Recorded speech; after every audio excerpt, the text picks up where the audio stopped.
Fala pessoal, o vídeo hoje é para falar um pouco sobre a diferença entre você ser um problem solver e você trabalhar com métodos ágeis. Recentemente estava numa dúvida que me perguntaram, mas método ágil você também não resolve problema? Claro que você resolve problema, mas tem umas premissas que podem parecer meio invisíveis, mas elas fazem muita diferença. Quando a gente fala de métodos ágeis, né, os pilares dele, né, inspeção, adaptação e transparência. Quando você faz isso, você já está inferindo que você está dando visibilidade dos problemas. E o método ágil ele tem uma adaptabilidade para você se adaptar às mudanças e corrigir rota da melhor forma possível. Novamente, você vai trabalhar sobre o problema. Mas quando você tem uma persona, e eu estou falando aqui CPF de Problem Solver, é um pouco diferente. Dentro do método ágil, você está compartilhando, co-criando, colaborando com o time para você junto evoluir a maturidade coletiva da soma das pessoas. E a soma das partes nunca é maior do que a soma do todo. Então isso é um princípio básico dentro disso. A gente está falando sobre problem solving, você tem que ter, vamos dizer assim, né? O problem solving já é uma skill, mas você precisa ter, digamos assim, umas vamos chamar assim, skills. Uma delas é mentalidade orientada a soluções. Ah, meio óbvio isso, né? Não necessariamente. Quantas vezes você já se depararam no trabalho com aquela pessoa que fala assim, mas fulaninho já tá cheio de emoção na voz, a pessoa já desapegou do problema e tá indo pro CPF. E a primeira coisa da mentalidade orientada a soluções é CPF de um lado, problema do outro. Foco na solução. E com isso fica muito mais fácil você conversar. De vez em quando eu faço exemplos. Imagine que você está na mesma situação que você passou, que você tinha um problema. Tira você da equação. O que você faria diferente? Próximo item, criatividade. Às vezes eu brinco, imagina que isso aqui é um problema que está no meio do seu caminho. Você pode passar por aqui, você pode passar por aqui, pode passar por baixo, pode passar por cima, pode contornar, pode ser como água. A forma que você vai fazer, a criatividade, ela não é o mais importante, mas é as suas sacadas, os seus insights para você conseguir sair do outro lado. Esse é o objetivo de todo executivo, de todo gestor. Quem já foi gestor sabe que o principal que a gente tem que fazer é facilitar a vida dele. O gestor não quer problema, ele quer soluções. O próximo item é pensamento analítico. Quando que você está numa reunião, consegue ouvir variáveis, consegue ouvir fatos, consegue ouvir argumentos e consegue fazer conexões, tirar insights, tirar ideias, tirar contribuições.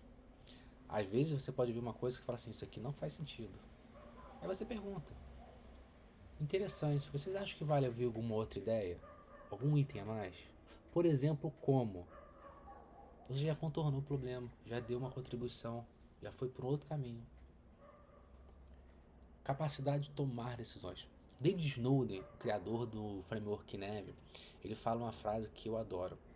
O gestor do futuro vai ser pessoas que saibam ler muito bem o ambiente e tomar boas decisões em função disso. Parece frases clichês para ficar presa na papel de parede, na parede da cultura, mas é difícil. Primeiro que você lê o contexto não é tão simples quanto parece. Existem diversas variáveis que estão ao longo do caminho que às vezes você não contou. A verdade muitas vezes é uma só, mas a lente das pessoas que estão em volta daquilo enxergam o problema é completamente diferente. Próximo item, persistência. Quando você tem um problema que às vezes ele é complexo, a palavra hoje muito utilizada, um buzzword, as pessoas tendem a fazer o quê? Desistir. Não desista. Se aquilo é seu sonho, se aquilo é importante para você, vá até o final. Resolva. Porque quanto mais difícil for a jornada, maior a sua autossatisfação. Nesse momento aqui é você com você mesmo. É uma batalha excelente. Que normalmente são as batalhas mais difíceis que a gente tem de lutar. É a gente com a gente mesmo. O sexto item é habilidades de comunicação. Você pode falar a informação de várias formas diferentes.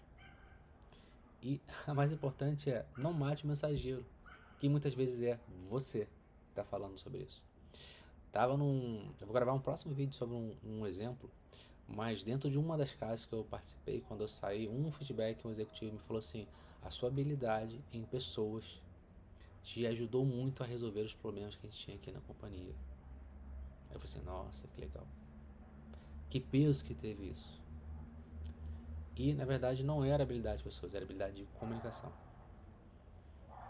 Como que você às vezes consegue, às vezes é necessário dar visibilidade ao trabalho sem você fazer uma exposição da pessoa. Como você faz uma pergunta que ela reflita e não você fale assim: você está devendo, você não entregou, você não está em conformidade. É totalmente diferente. O último, daqui o sétimo da lista, colaboração. Aí você fala assim: ah, mas isso também tem agilidade. Mas as outras skills você precisa que as pessoas tenham essa competência. É novamente, quando você está em um ambiente, uma das coisas que a gente fala muito é time maduro. Quantas vezes você tinha um time ágil, maduro, que você poderia tirar o agilista, o Scrum Master, o nome que você queria chamar, e o time iria performar em alta performance, ia ter conversas prazerosas de problema. Então, essas são as principais diferenças entre Problem Solving e métodos ágeis. Não perca o próximo vídeo sobre uma história de Problem Solving.